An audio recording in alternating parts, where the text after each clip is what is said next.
Hello, welcome to another Richard Herring's Leicester Square Theatre podcast. My guest today is Jessica Knappett. Hey, there's a few more of these to do before it's over, so why don't you come and see us live? Go to leicestersquaretheatre.com and you can book tickets for the remaining gigs, which are on Mondays in July, or go to richardherring.com/gigs and you can see all the podcasts, plus all the previews I'm doing. Plus, I'm going to be doing the Edinburgh Fringe. I'm doing a show called Oh Frig, I'm 50 at the Pleasance One at 7:30 every night of the Edinburgh Fringe. And I'm also doing 3 Edinburgh Fringe podcasts. That's right, 3. And on the 4th, 11th and 18th of August. I thought those were Saturdays when I booked them, because I was going to do it in the afternoon. It's at 10 to 2 every day on the 4th, 11th and 18th. But they're Fridays, so I'm pretty screwed. So if you're in Edinburgh on a Friday, go to the Newtown Theatre or book ahead. If you go to richardherring.com/gigs and look in August, you can see all the details of how to book for those shows. They're selling quite well, so book ahead. Anyway, let's sit back and relax and enjoy Richard Herring's Leicester Square Theatre podcast with Jessica Knappett.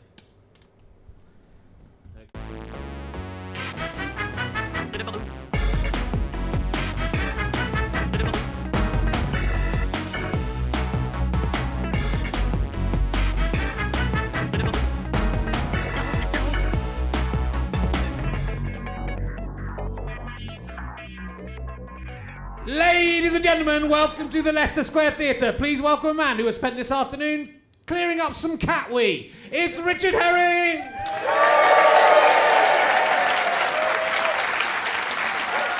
you very much. Hello. Thank you very much. Hello, welcome. Welcome to Richard Herring's Leicester Square Theatre podcast. I was down at the Saturday Superstore. Hanging around with Mike Reed and not that one, the other one, and the one who's still alive, the racist one, and the Calypso one. He calls it Rehearsal. I don't know if that's. It's still running, the Saturday Superstore. It doesn't. It's not. It was on TV, but then they didn't close it down just because it wasn't on TV anymore. It still goes there. It still does it every weekend. And it's still the same kids. They're all grown up. It's quite tragic. So my cat keeps weeing, but it's terrible. And my cat did the litter tray's in the bathroom now, which is good because that's a tiled floor. But it wees, right underneath the cat litter tray, which is the worst. And it did a massive wee under the cat litter tray, and it smelled so bad. Have you ever smelled cat wee, Dave? It's nasty, isn't it? And there's a really ammonia smell. And then I had to spend. Well, my wife's pregnant, so she can't touch cat wee. It's convenient, isn't it? And so I had to spend all afternoon kind of wiping it up and then moving the litter tray around, then cleaning under. And now, even though I've had a shower and changed my clothes and everything's definitely cleaned up, all I can smell is cat wee. Can you smell cat wee, Dave? No. That's what I'm worried about. So hopefully, if you smell cat wee, that's what it is, mate. I haven't weed myself, and my wee doesn't smell of ammonia. Lots of exciting news, hasn't there been? There's been lots of exciting news, and this will take a couple of weeks to go out. So God knows how many elections there will have been, and who will be the Prime Minister by the time this goes out. It could be me. That's what I'm hoping. I think it's time to set up a new party and win at the moment. It's a very exciting time to be alive. I was going to do lots of jokes in the last 2 weeks' podcast about the Tories having a landslide and everything, the inevitability of that. So I'm glad I didn't now, so I look cool, I look clever for not doing that. I stayed up all night drinking whiskey and eating pickled onions. Anyone else? Anyway, we're going to crack straight on, I think. So my guest this week is probably best known as the floor runner on Mischief Night. Possibly night. And that's why we're all here to see it. Will you please welcome Jessica Knappett, ladies and gentlemen.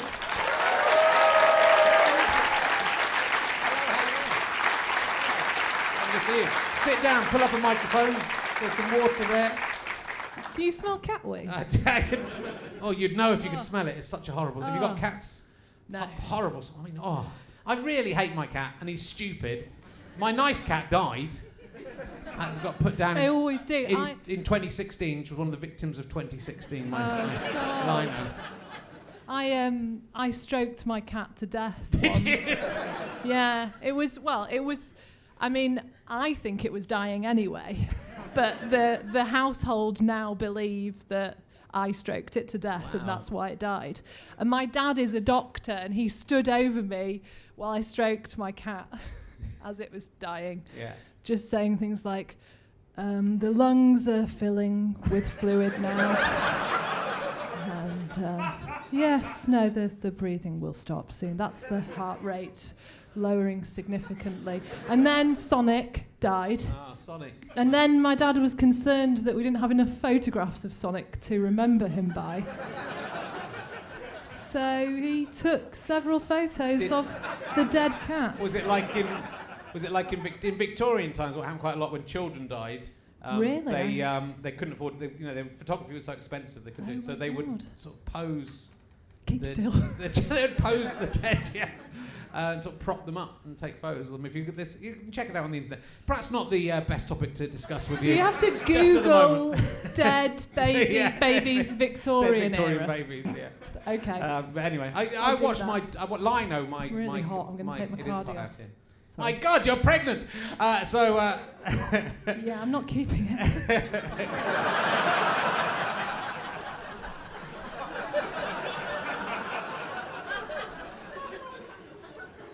You see, you've made that assumption, Richard. Well, I've worked with you quite recently, so I'm just doing the mathematics. And do you remember how that? We worked together. In fact, you were one of the first people that I told. You were. Because I just found. Well, I hadn't just found out, but I just had a scan to confirm it. Yeah. And then I had to go back onto set to work with Richard on his pilot that he's written. That's really good, and you were like, oh, you were talking about your kids, and you went, oh, never have kids. And I said, it's too late. And then you carried on talking, and I was like, I'm pregnant, Richard. And you were like, yeah, no, I got that. I was just carrying on my story. I really wanted to I told someone, and I really wanted to talk about it, and you kind of just sort of swept it under the carpet like it wasn't happening. Yeah. No one kids apart from mine are interesting. That's the thing. So that's the as you'll discover when you're a parent. Right. But it'll only be your kids that'll be interested. Yeah. They are great. My ones are. I don't know why I told you not to have kids. Well, I've only got one so far. But I'm guessed the other one I've seen a picture of. He's still inside. Oh. But in the picture he's going. Oh. That's pretty cool. I'll show you a picture later. It's amazing. Either that or he's about to blow his brains out. I don't know. He's either going or he's going. So one of the two. I watched my cat Lino. I saw the life ebb out of her eyes. It's the first thing I've ever witnessed. I saw my first real human dead body last year. Oh my God. Yeah. And I haven't told this story. I probably won't tell it now. But basically, we went to America and. We knew like one of my wife's relatives was quite ill, but it turned out he was a lot more ill than. We were only there for a week, and no, I'll say. What? It was quite, it was quite an amusing story. But the way you're describing it makes it sound like you didn't know she was in the room for a long time. Well, no, I was. It was. I can't tell the whole story because my wife's auntie might be listening and may be upset about me. So I'm laughing out of embarrassment, Margaret. Her husband unfortunately had cancer and died, but we kind of were called like that, and we'd been having breakfast and said, oh, he's died, come to the hospital. And we came to the hospital, me and my wife and my young child, and they were all just sort of standing around and said, come in. And I thought, we'll go in. And we came in and he was just lying there on the bed. So I wasn't expecting that. So it was quite unpleasant. So it was quite surprised. That wasn't the funny bit. But no one told you that he was. No, we knew he was dead, but he'd been dead for like a couple of hours. So I thought he'd have been spirited away somewhere, or not lying on the bed. So I wasn't expecting there to be a dead body in the room I walked into. Is what I'm saying. That was the first human I saw dead. Yeah. At the age of 48. So that's quite good. Well, that's and good. then a little later, someone injected my cat with something that made us bangs. It was a terrible year, wasn't it? Look into its eyes as it dies. Anyway, let's. I think we're off to a flying start. I really want to tell the whole story about that thing, and I've just told a little bit of it, and it's much worse than if I told the whole thing. But anyway, one day I'll write a play about it. It was fucking weird. And I was in Warsaw, Indiana, which is enough of in the heart of Trump territory. I had lunch with someone who was about to vote for Donald Trump. Oh. She was a bitch. She definitely doesn't listen to the podcast. So tell us about being the floor runner on Mischief Night. I got really badly bullied making that programme. Was yeah, that film. Yeah. So you're the runner? I was a runner. Yeah, I was really, really bad at my job. I didn't really know what I was supposed to be doing, and no one really wanted to tell me. It was like, I don't know. It was just one of those trial by fire sort of situations. Yeah. And I actually ended the best bit, and it really was my favourite bit of the whole shoot, was when I got 3rd-degree burns from the sunshine, because it was very hot and I'd rolled up my jeans, and I actually got such bad sunburn that I had to go to hospital, and they were like, that is 3rd-degrry burns, and then I got to have 2 days off, and then they were all really nice to me when I came back. Right.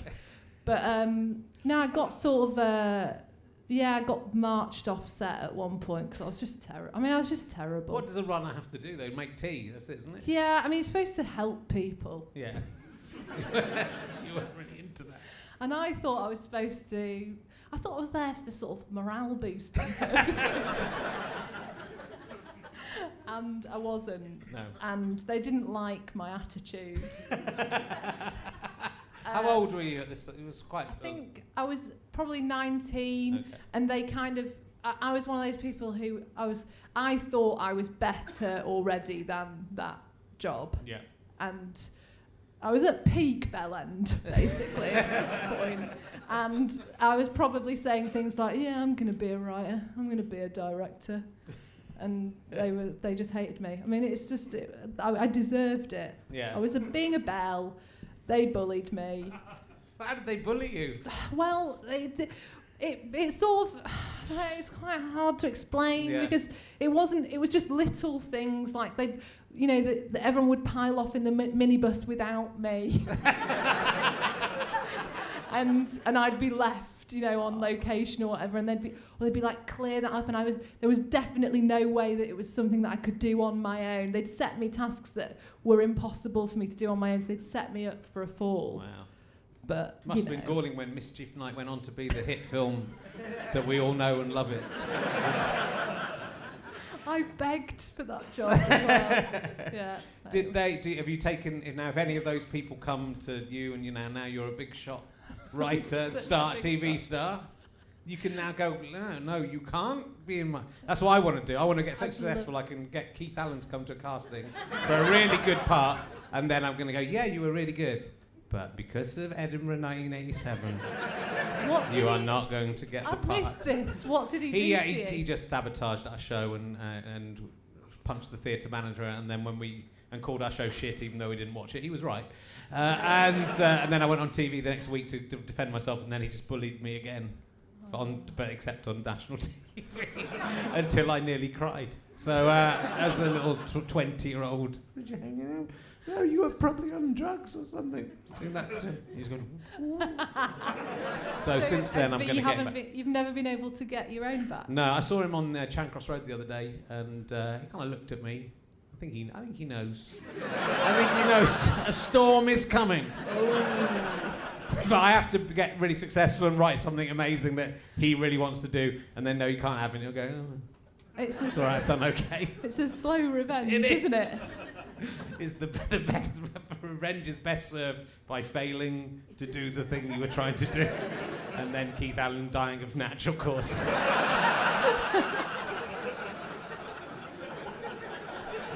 And then just having to take that as that's as long as I am living. You are from Bingley in Yorkshire. Yeah. Which is famous, of course. For What do you think? What do you think it's famous for? The murderer. Is it famous for the murderer, Richard? Well, that's one of the things. It's interesting. I would have said for the Bradford and Bingley Building Society. The Bradford and Bingley Building Society is not there anymore. It's a sad thing. It is a sad thing. Well, the Bradford and Bingley, I mean... And the Yorkshire Ripper isn't there anymore, is he? But, he is... Both of the good things about Bingley are not there anymore. Well, the Bradford and Bingley, Yorkshire, the Building Society, it's very, very sad because all of the buildings sort of point towards it. But like it's like the whole town was sort of built around Right. the building society, the glorious building society, where everyone worked. Yeah. And now it's just an empty. Sainsbury's bought it, but couldn't be asked to build a supermarket in there. So now it's just an empty building that everyone knows has been sort of teasingly bought by Sainsbury's, and there's nothing. There's nothing to it. And nobody has any jobs. So Apart both things from are quite me. bad. What is the tallest building in Bingley? Well, I would have said the Bradford and Bingley, Yeah, sounds like it Bradford might and be. Bingley Building Society. It's not in Bingley, the Shipley Clock Tower. I couldn't find this out, so I was hoping you would know. Usually, I'm asked. This is my new question. I'm asking everyone about their hometown to see if they really are from where they said they were from. No, I think Seems like she is, though, right? For all the I would Yorkshire Ripper not knowledge. make it up. There was quite a lot of other murders as well in Bingley, which is surprising for a little place. Who I don't know I about looked the up other online. I one. can't remember. There was some. There was a guy who was 4'7" who was quite a local character who was murdered. I remember, and there was another. Someone started a killing spree.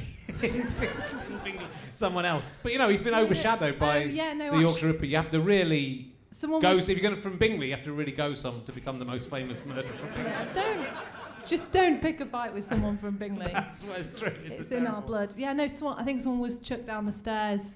Right.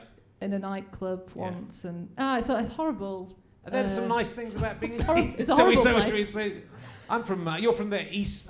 You're from the West Riding of Yorkshire. Yeah. And I'm from the East Riding of Yorkshire, so we are natural enemies. Are we? Yes. that famous East versus Don't West bring Riding your of Yorkshire. East Riding attitude over here. I'm Herring. from Pocklington, and no one was ever murdered there. What do you call people from Pocklington? Cool, they're cool. They're cool. Cool. Legends.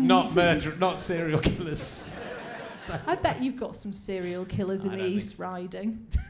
I don't think the Yorkshire Ripper just kept to the West Riding anyway. No, he didn't. He spread it around. That's why I'm annoyed with him. If he'd only killed people in Bingley, who would have cared? Hey, you leave Bingley alone. I'm sorry. No, I don't. Bingley's like such a funny name for a place.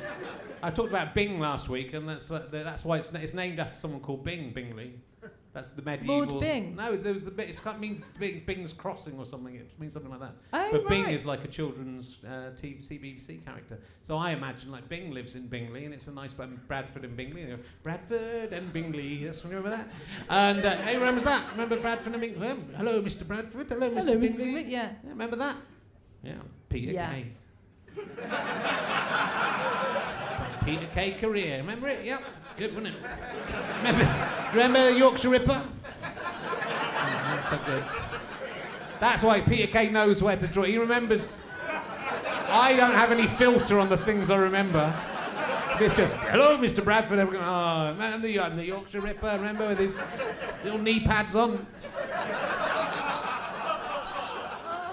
His customised cardigan. That's why I'm not successful. That's the only reason. Let's move on. So, you of course with Drifters is slightly based on your actual student days. Is that fair to say? Yeah. So you drifted around and did lots of these jobs, the promotional jobs that. Yeah, sort of. Yeah, student and a bit afterwards. Yeah.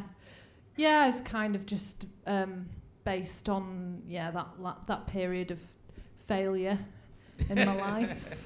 Kind of. But that everyone sort of goes through. Yeah. Those promotional. I remember with students for one day only. We went to I can't remember if we asked them or they asked us, but there was a costume shop in Oxford, and they said, "Will you go and hand out some leaflets?" And we had to choose a costume to dress up. So if anyone in 1989 saw the Mad Hatter and a gorilla walking around Oxford handing out leaflets, that was me and Stuart Lee. But you did similar sort of things. Yeah. I mean, it was surprisingly lucrative because all you had to do was put on a stupid costume, which I didn't really mind doing. Apart from the darkest tale from my promotional days was when actually. It's going to end up like your dying man story. Well, No, what happened was I was working for a betting company, like it was like gambling. I was promoting gambling, and I had a T-shirt that said "Stop and play with me" on it. And guess what? And basically, we were all outside Aintree, right. And it was just up, and everyone was rolling out drunk, just these like lashed, with bright red faces and bald heads, and then just this girl standing in front of them was saying "Stop and play with me," and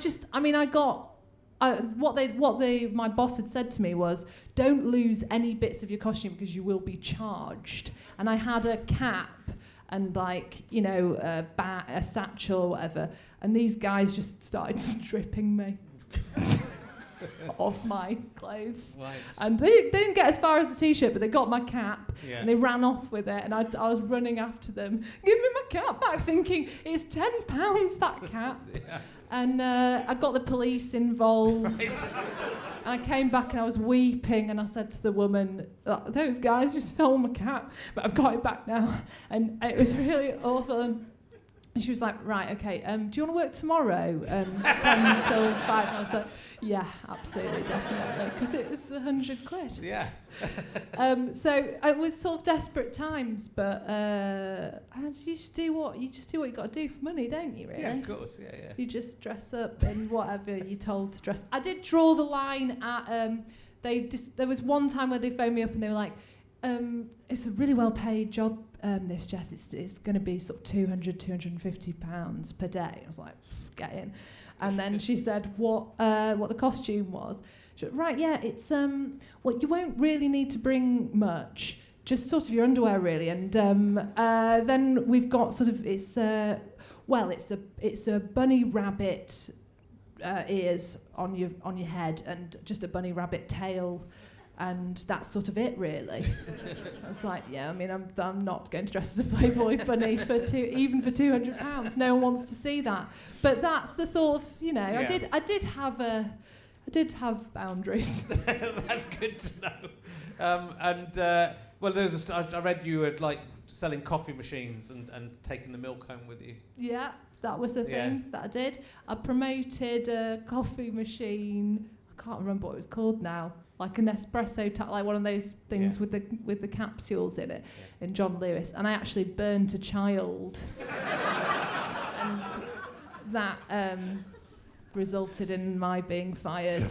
Yeah, I think once you've burnt a child. Well, they asked for it. They actually did ask for it. I mean, they literally asked for it. They asked for a hot chocolate, which could be provided by the machine, and I was happy to demonstrate. Then the mother went off, and then when she came back, I handed the hot chocolate to the child. Of course, children have very sensitive hands, don't they? And the child dropped the hot chocolate, and it went all over them, and then they were burnt. But it was my fault. Yeah. And but yeah, are they all right now, or were they scarred for everything life? was fine, but because they handled it by getting rid of me. And then the other advantage of that coffee machine was that it came with little milk sachets that I could take home and put on my cereal. When you're sort of just living off the dregs of your overdraft. Yeah.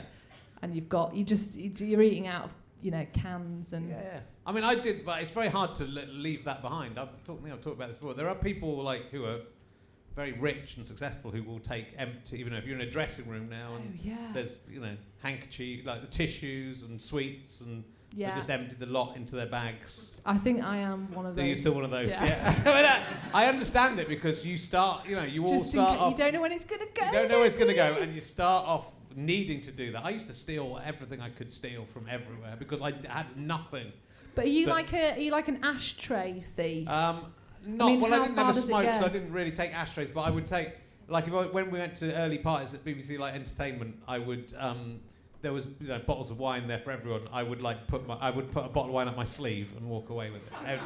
I pretty much did that at every party I went to. Yeah, I've been caught clanking out of parties before. And I've still got loads of stationery from the BBC entertainment department.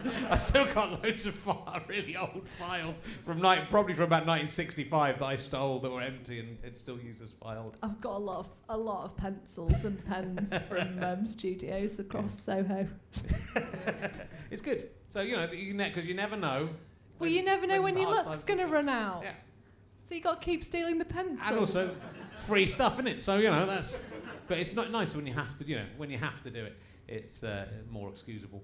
You had to choose between a sandwich or tampons as well. I thought this was going to be one of your. Oh no, it might be. Questions. It might become one of my new ones. I'm definitely going to ask Adam Buxton it.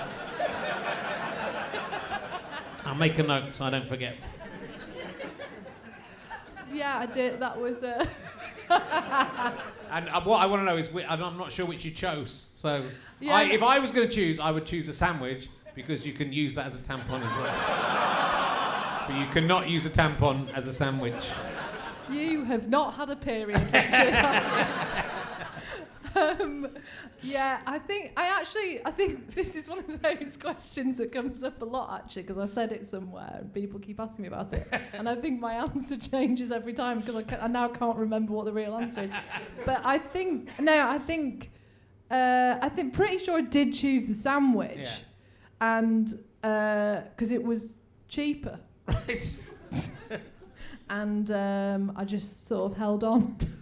Sorry, you brought it up. I did. I'm sorry. It's entirely my fault. Anyway, I'll ask a couple of proper emergency questions from the new emergency question book available from gofasterstripe.com. If you want to get a first edition, you have to be quick. They're selling very fast, and we might do a reprint. That's how well it's going. These people are crazy. Question 85. Where do you stand on transubstantiation? Transubstantiation. Yes, which is, as you know, is the belief that Jesus' body and blood. When you have the bread and wine in a Catholic church, the Catholics believe it literally becomes Jesus' body and blood in their mouth. Whereas the Protestants just think it's a metaphor for vampirism. My stance on transubstantiation, Richard, is a Protestant stance. Is it? I went to a Methodist school. Did you? Yeah. So it's all very metaphorical for me. And why do you think Jesus didn't just clarify what he meant? Because he must have known what was going to happen, because he's God and can see the future. So he knew this was going to be a big issue, and he just went, "Yeah, you decide." And a little grin on his face. That'll create a few little wars and murders and divisions. It's weird, isn't it? It's almost as if he doesn't really exist, because if he did exist, we'd know. He did. Well, some people don't think he did exist, but I think he did. Question 333. What is the worst Adam Sandler film, in your opinion? Do you watch the work of Adam Sandler? I mean, you want to be careful because you might end up working with him, so and he might listen to this podcast. I've given up on working on that with Adam Sandler.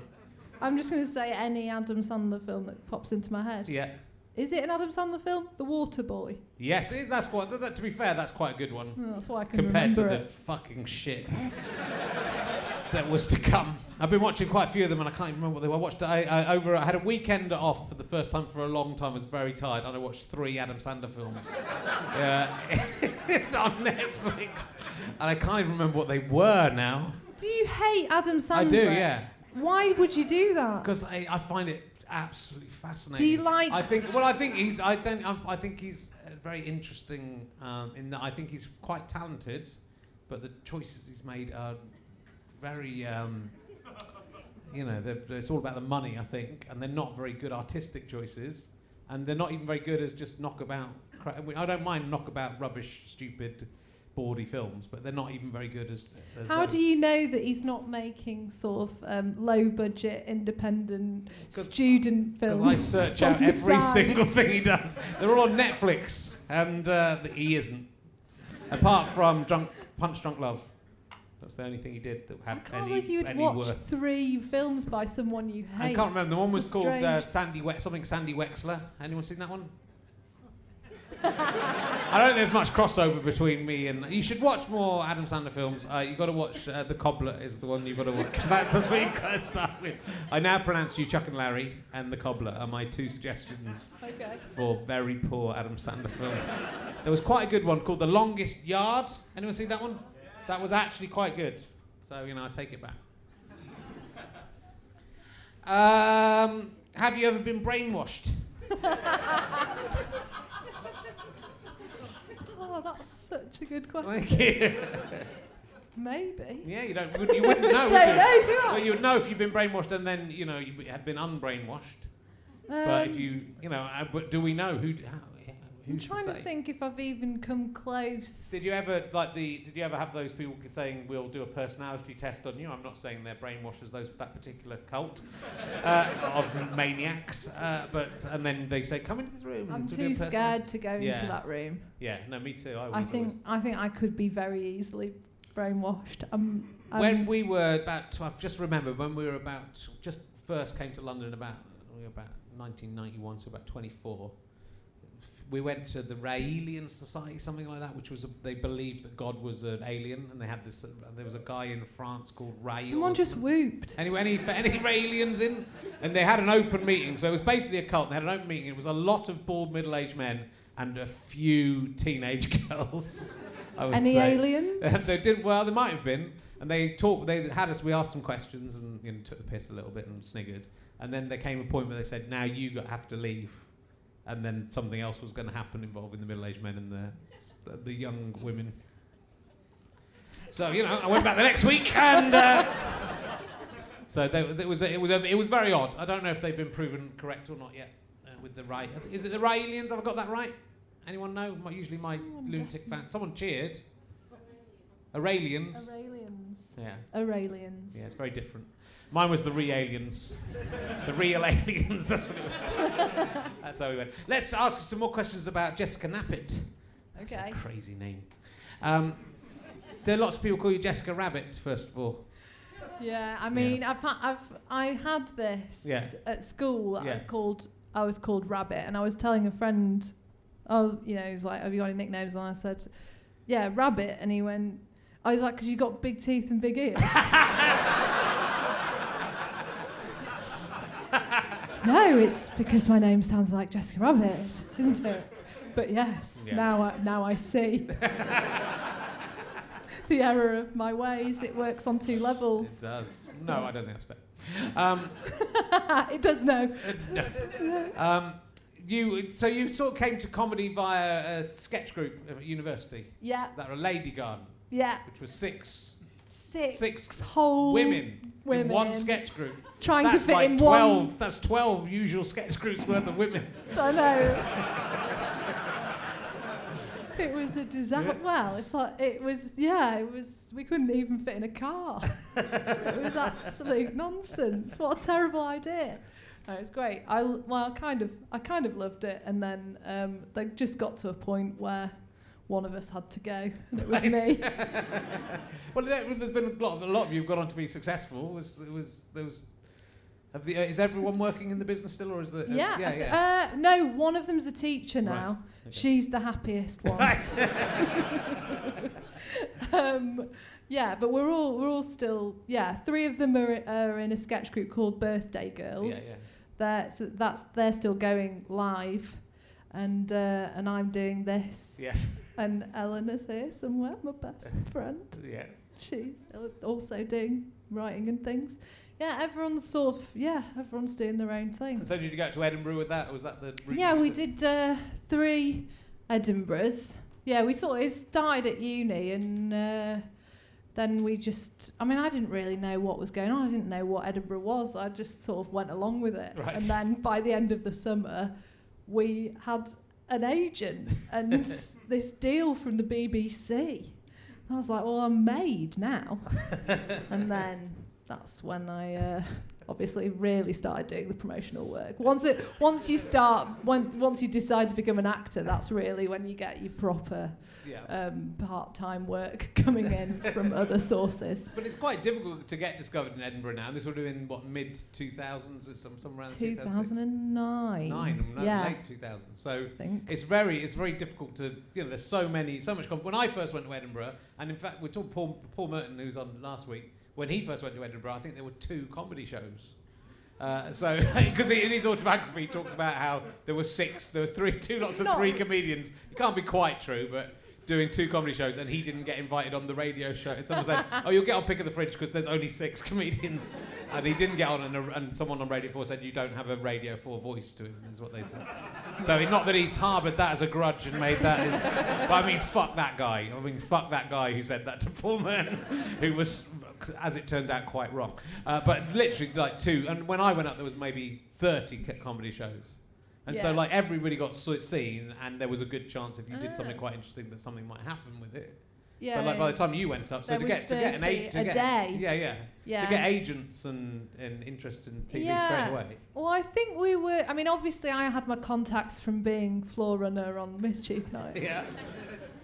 No, we were like. I suppose it was kind of rare for there to be 6 women in a sketch group. No one had really seen that before. Yes. We didn't realise quite how unusual it was for women to be doing comedy until we got there. So people were quite excited about that, I think. Yeah. And then we were actually all right. Yes, and it's I think Lady Garden's a very good name for a sketch group of women. It'd be a terrible one for a load of men. That would be a different sketch group. Sketch group of little blokes who've buried women in a garden. That's a very different one. The different type of sketch. That's a Bingley garden. Yeah. Might have been all that the Yorkshire was aiming for, and he just took the wrong course. But no, it's good. It's that's amazing. And then from that, was the In-Betweeners movie the big break, or was there anything in between that? Yeah. Well, there was a bit of stuff, but nothing really. So how did you get into the In-Betweeners movie with Joe Thomas from last week? I just auditioned for it because that's what happens. They just make you audition for things and then hopefully you get it. I don't know. It was one of those things where they didn't really know what they wanted, and they sort of said, we don't really know what we want you to do. And then I looked at the script and it was like, well, not talk, clearly, because there aren't any lines here. And then, I don't know, I went in, I remember sort of flattering the producers because they just won a comedy award. Yes. Said, congratulations on your comedy award. And they were like, thank you. Thank you so much. And then I knew I was in. I think it's a good I've sat on both sides of the audition table, and just definitely when you go in, say to the writer, this is really good. I know. Why does no one do that? And the writer will go, ah! And you'll get the part. That's my advice. Did I do that with you? I don't think you did. You auditioned on tape. You wouldn't even come into the same room as us. I was on my honeymoon. I know, that's fair enough. Well, I think you should have got the script, said, this is over, I've got to go to England, do this 10-minute taster of something that may never get made. Herring has summoned me. Yeah, it was a shit honeymoon anyway, to be honest. My husband is here, he will agree. Is it true that your husband is a professional air guitarist? Is that really true? Yes.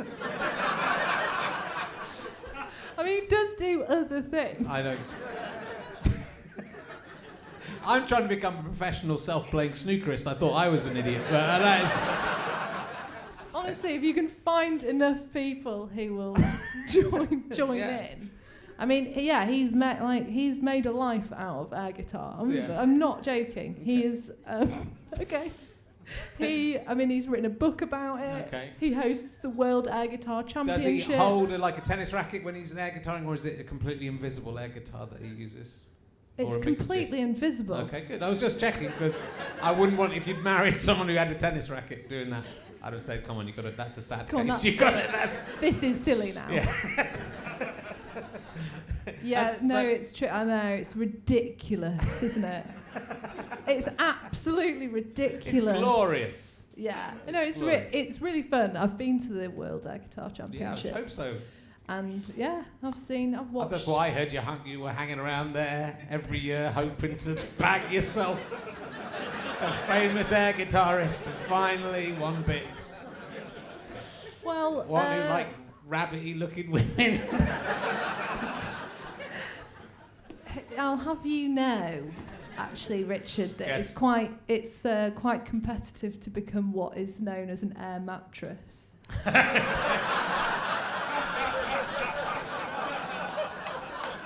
But to marry one, those guys usually don't settle down. They don't need to settle down. It's very nice. You wrote a lovely article about it in The Guardian about falling in love. And yeah, because he turned up on my doorstep. That really was true. Yeah. It was it's like a rom-com. I was Shall I tell the story? Yeah. Yeah. It's nice. I was renting a flat from a mutual friend, and we had a spare room, and he sent me this email saying, my friend Dan's coming to London. Is it all right if he stays in the spare room? And I just thought, this guy's going to be a bellend. I don't want anyone staying in my flat. It's going to be weird. And then he turned up, and he was hot. And he didn't have to stay in the spare room, as it happened. Not for long. But it was kind of, became very, very quickly quite obsessed with it. Yeah. And I actually constructed situations for us to hang out in that seemed casual. So I sort of hurriedly put together nights out so that I could invite him along. Oh. But then he also invited me out for dinner. We ended up having dinner with a producer friend of mine and Harry Enfield. And I was like, this is a weird date. But yeah. Anyway. You've always got to bring Harry Enfield along to an early date, just so Harry can tell. This is the Cupid. Yeah. And if it's not going well, he can just do some of his characters and stuff. Only miss. Did you, he wasn't sleeping in the spare room anymore, did you try and sublet the spare room again to someone else?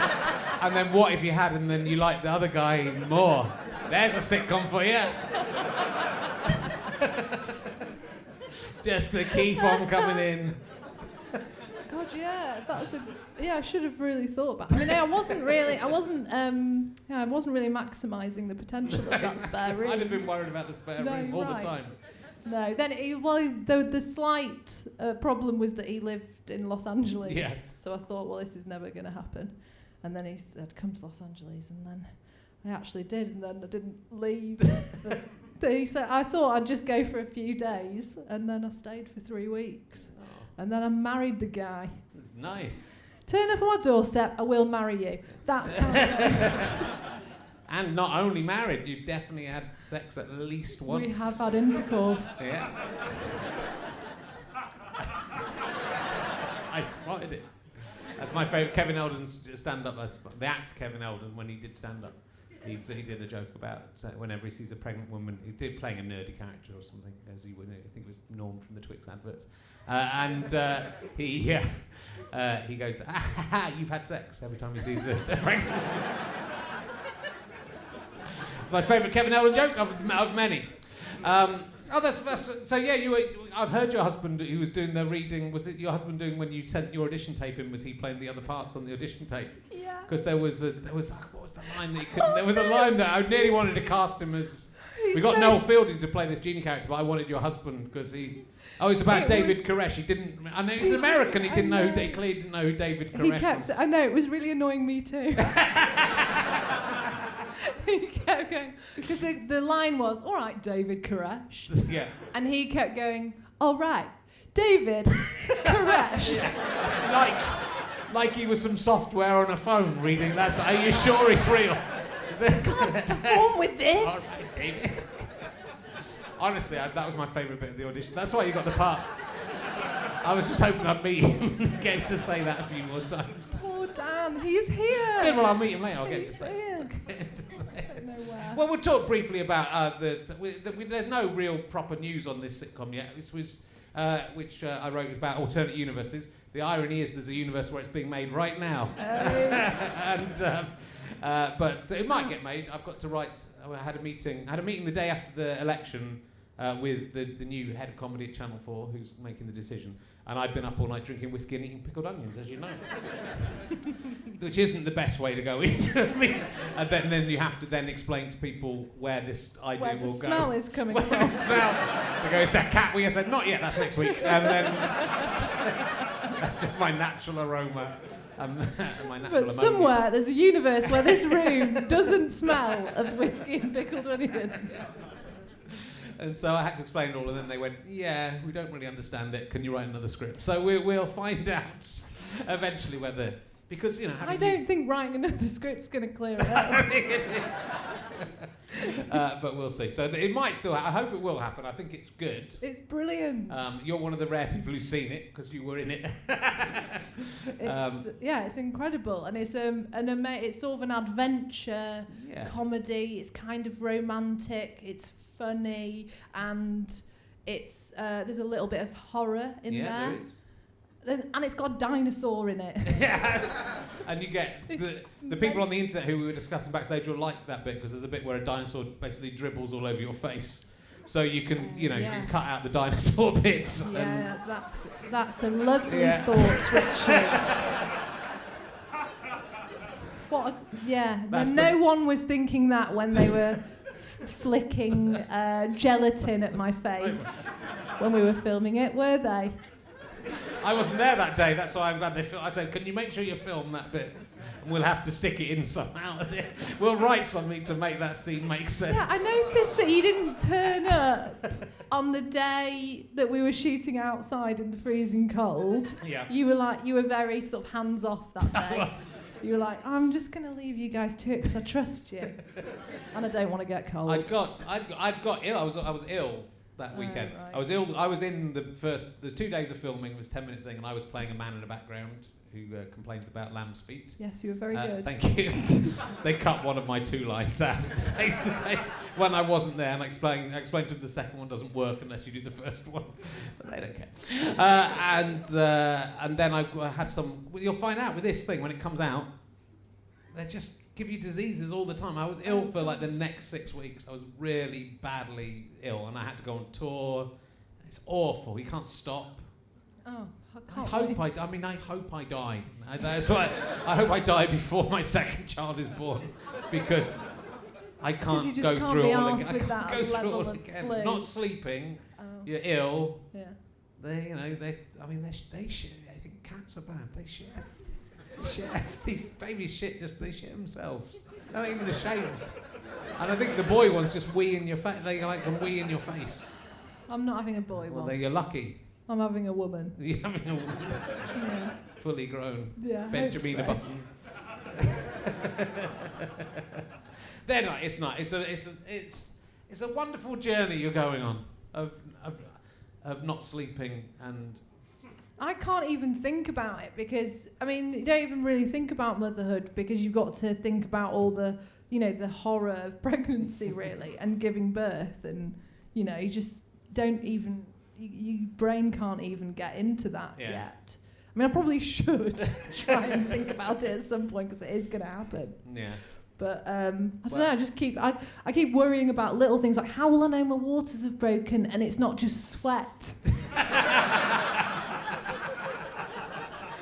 Things like that. Yeah. I think the waters breaking is a massive part of it. I think they make a big thing, and in dramas they make a big thing of the waters breaking, but it's not like a big deal. I don't think it doesn't always exactly happen. I don't think.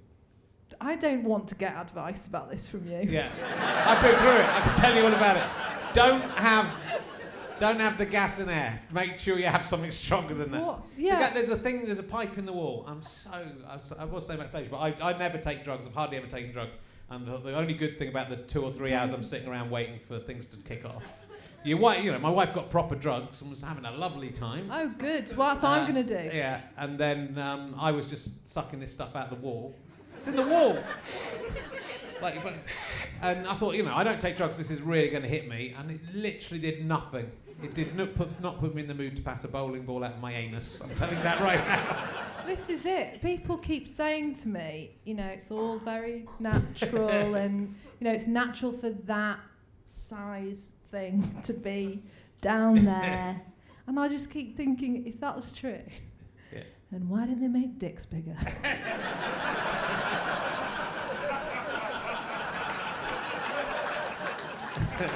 Or vaginas. Yeah. I think that might be the way around. It's horrific. I won't dwell on it. I'll give you a copy of Happy Now where I describe.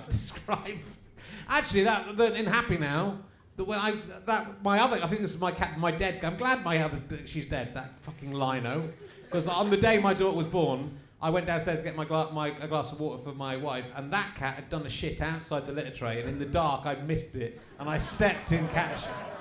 And then I dragged it back up to the bed. I went back to bed where my wife was in the bath. I thought, can't do anything, can I? So I thought I'd get some sleep so I'd be ready for the birth.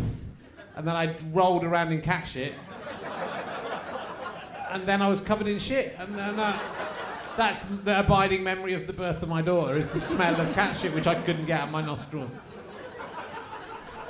So buy Happy Now from gofasterstripe.com. Find that story. So that probably won't happen to you. No, well, I don't have a cat, as we know. That's quite a specific thing, but the rest of it was bad as well. It was awful. The whole thing's awful. God, shut up. It's the least natural thing I've ever seen. I'm just gonna take all the drugs. Yeah, have the drugs. And then if it doesn't come out, then I'll have it cut out. What? We've got to talk about it. It's an option. No, it'll be fine. I won't remember it. No one remembers it, do they? I think my wife does. Oh, fuck. She remembers the 2 hours before she got the epidural. So I can. I don't know. Let's not think about it. Let's not think about it. It probably won't happen. There's no point in worrying about something that hasn't happened yet, right? Don't waste your time. Cheer up, love. That was the equivalent of cheer up, love, it might never happen. Yeah. It might just be a really big fart. That'd be embarrassing if you got there and that's all it was. It could be a hysterical pregnancy, that's the thing. Catherine of Aragon had loads of those. I know. Funny, not that funny, you'd think, for an hysterical pregnancy. It's a misnamed thing. I don't hear anyone laughing, Catherine. That might be what this is. I'm waiting for this to come out. My daughter understands as a baby and my wife, and she was saying that we were talking to them, and she said, "Yes, I saw." She looks through. She thinks she can see him through my wife's belly button. Idiot. Yeah, she's a fool. How old is she? 28 years old. That's the thing. She's 28 years old, and she should be if I was a normal person. But she's 2 and a bit. She's Still she loves her stupid. mum. She loves your daughter will love you. I think there's a point where I'm hoping there's a point where it changes over, and I will get some love. If I kiss my daughter, she says yuck. It's like dating again. She completely sees through me. Oh, how did you deal with it the first time round? I had to go there. Now I have to stay with this one. I'm not allowed to leave.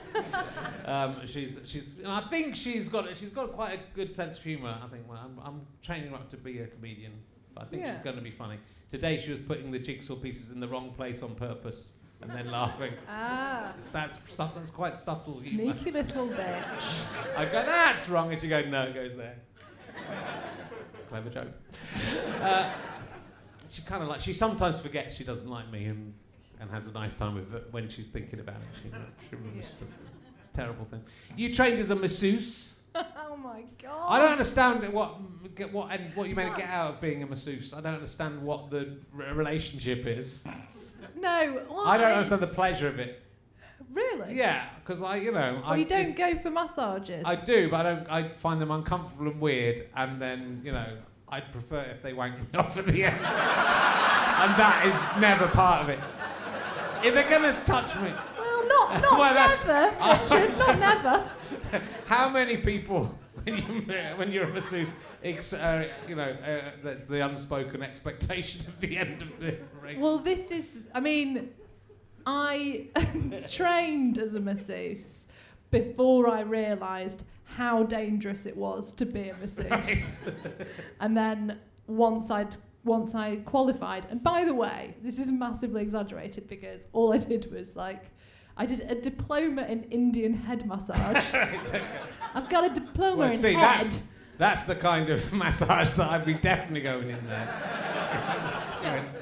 Yes, yeah. I know. And I actually did it because I graduated university with an English and drama degree and then thought, I can't use this for anything. In the short term, this is not going to get me a job. So I did a weekend course in Indian head massage. Yeah. And then all I did was I sort of looked into where I might be able to practice. Yeah. And it was just in people's homes. Right. So what you can do is just go into people's houses who you don't know and offer them a massage and ask them for some money and hope they don't kill you. In Bingley. So I quit. Yeah. No. It never got that far. But I did. Yeah. I can. What is the pleasure of them? I think it's weird being massaged. I'm just thinking, why are they doing it? No, it's. Leave me alone. Get off me. Well, get off you me. need to let go. You need to just. I'm very tense. Is it that you're worried about getting a boner? No. Partly, but not really. I just don't understand what's the pleasure meant to be. I'm not worried. It'd be nice to get one at my age. You've got do you not? That says to me that you don't understand the pleasure of touch at all. I like. I mean, not you to understand. I like being touched by people I'm in love with. I don't want to be touched by some stranger. Oh, right. So you've got to pretend that you're in love with them. Yeah, you're going to be a complex. By the end, I usually am in love with them, and then they walk out and go, wait. So that's what this is about. That is just rude. He just pointed at his penis, everybody who's not here. Just listening. Oh, dear. Yeah. Well, I don't really know what to tell you. Okay. I think you need to just chill out. I just find it. It makes me feel awkward. I just feel. I feel embarrassed for the first time. Also, they're having to touch my raddled body. I feel a little awkward for them. They can't be enjoying that. They don't care. They must care somewhere. As long as the thing is, as long as you're not going to hurt them.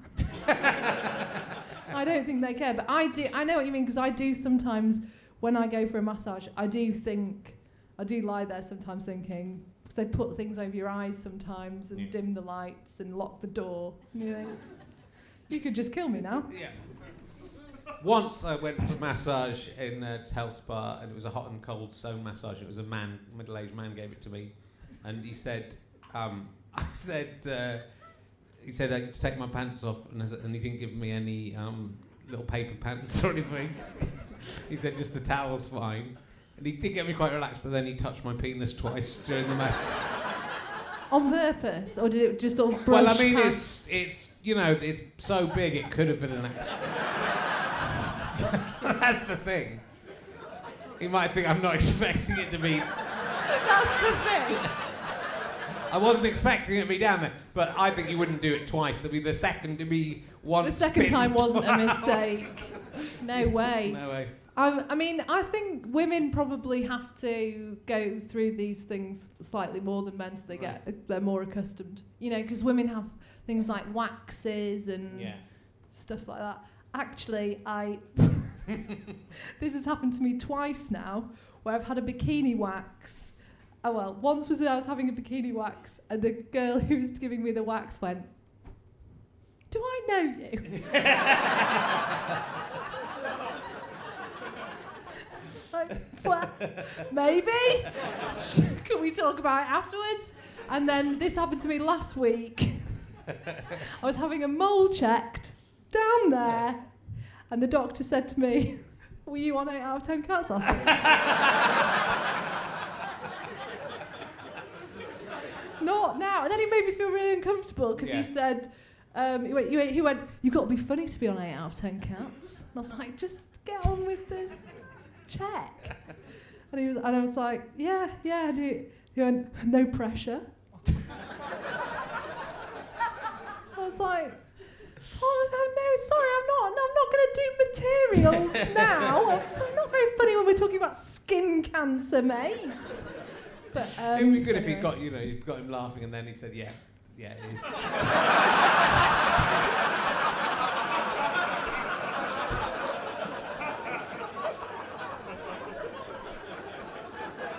Let's hope that isn't what happened. So, oh dear. Why am I talking about that? I'll ask you some rude. I can't find this one, but if you're in a human centipede and you're in the middle, and you can choose the people at either end of you, you're the middle one in the human centipede. Who would you have in front and behind you? I don't ask everyone this, Jessica. This is you're a very special person. Oh, do I have to? No, you don't have to do anything.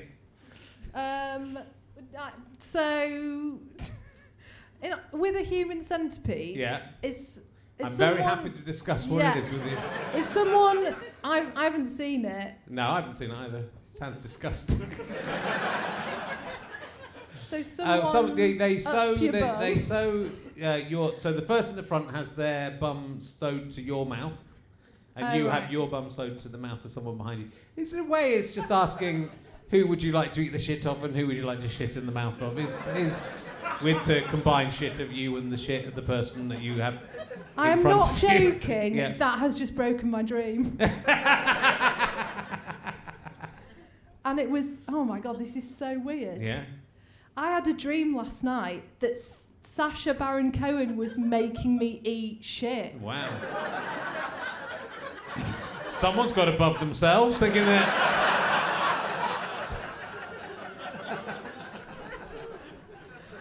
I didn't mind because it was Sacha Baron Cohen. So I went, him. Sacha Baron, you eat Sacha, clearly. And then. No, I can't. Don't make me answer the rest of that. You don't have to answer. You don't have to answer anything. I feel like I've already said too much. Okay. I'll ask you this question. I could never be in an interrogation situation. I'd tell them everything immediately. Okay. How about we're gonna have to stop. So I'm having a really nice time, but we're gonna have to. Have you ever seen anything truly unexpected in a bagging area?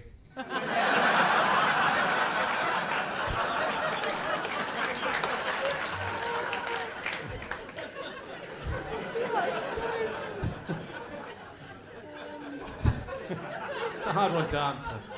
There isn't. I can't top the question. That's the problem. All right. How about this? Is it just me, or is the aftertaste to a Pringles crisp just a little bit claggy? I don't like it. Pringles aren't actually crisps. Aren't they? No, technically. They're sort of just reconstituted They're not dust. They can't be called crisps anymore because they're just Pringles. Because it's not a crisp because it's not got enough potato in it. Right. I don't like them.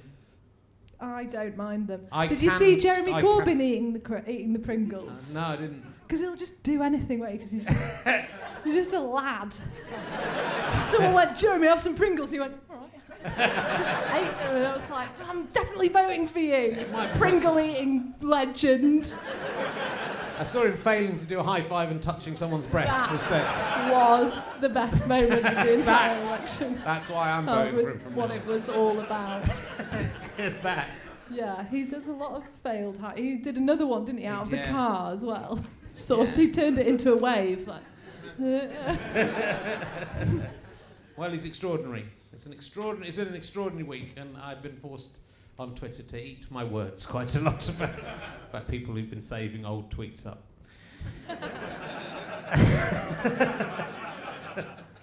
But yeah, good. Well, look, we might have to stop quite soon.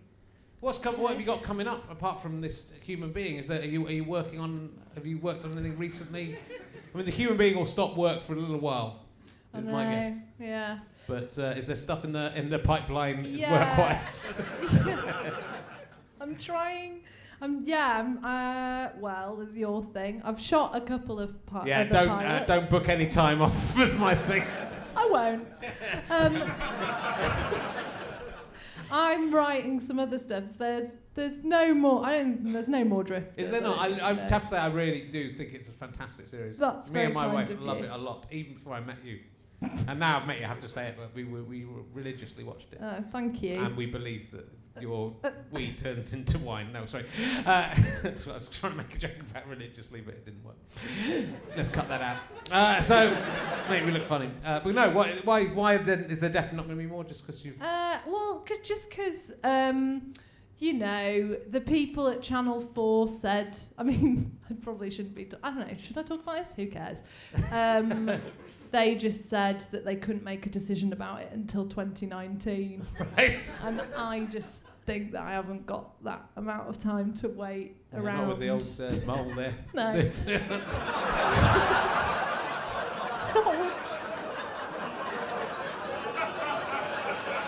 You're going to feel so bad if that happens. The doctor said, he rang me up and said, because I was joking around so much, I couldn't tell her at the time, can you just slip this in at the end of the podcast?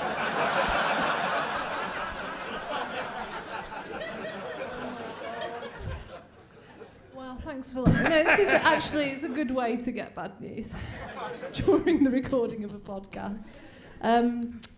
So you heard it here first. Yes, I'm sorry to hear that there won't be any more Drifters. Yeah, no, I don't think so. I mean, I would like to do some more, but it's very turbulent at Channel 4 at the moment, apparently. So I'm working on some new stuff. Great. Got a new writing partner, Okay. and that's fun. Great. So I only have to do a bit of work now, and she's great. So we've got kind of a couple of things hopefully happening soon. And I'm just writing stuff and hoping it'll get made. You know what it's like. I do. And I haven't there isn't really anything major. I think I might be filming David O'Doherty's pilot next week. Oh, lovely. That's nice. Yeah, that sounds like fun. Jennifer Saunders is in that as well. Yeah, but they're just trying to work out whether that'll do. That'll get in the way. You can film around that. Just have to stand behind a counter. Yeah, no, just hold a folder or just stand behind some plants. Yeah. That's what I said, but yeah. So I don't know. We'll see. I wish I had more to tell you. No, it's all. You did 4 series of Drifters, which is like an amazing achievement. Yeah. Given how rubbish it is. No, it is. No, it's I really love it. I think it's just because it's so filthy and funny, and it's I think, but it's the same thing again. It's like you don't see that very often with like 3. There'll be like 1 woman in something and blah blah blah. Yeah, like and it's about being a woman. Yeah, I mean this was just supposed to be pure silliness. Yeah. It was never going to change the world, and it didn't.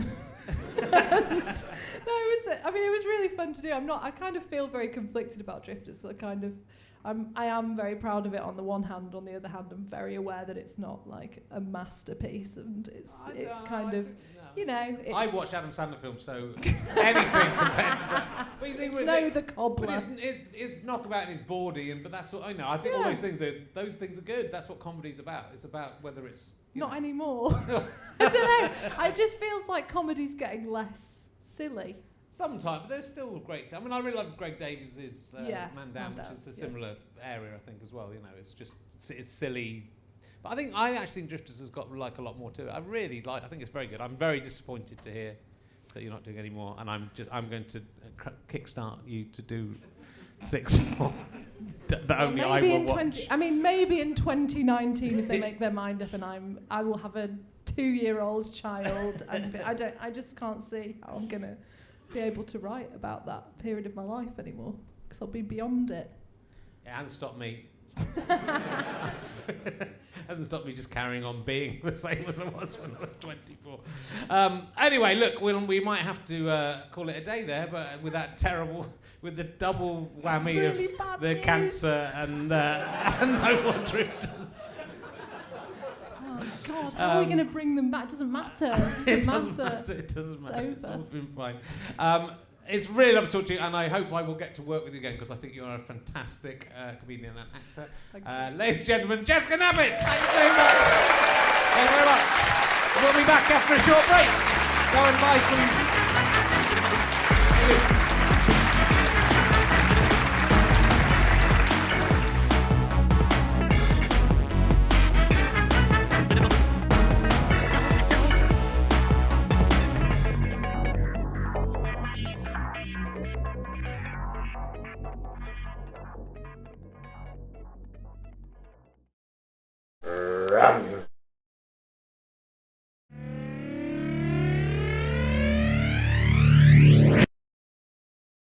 How'd you like them sky potatoes?